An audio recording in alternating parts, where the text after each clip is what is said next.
Teman-teman, jangan lupa klik tombol subscribe serta klik lonceng bisnisnya. Terima kasih.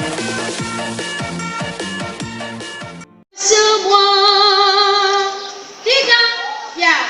Marilah semua rakyat Indonesia membangun segera, membangun keluarga yang sejahtera dengan berkata hayatilah dan amalkan Pancasila untuk negara.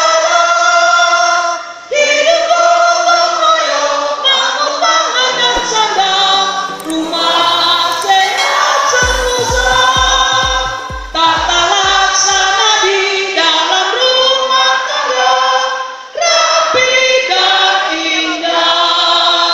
Didiklah putra berpribadi bangsa, terampil dan sehat. Kembangkan koperasi, jagalah lingkungan dan sekitarnya.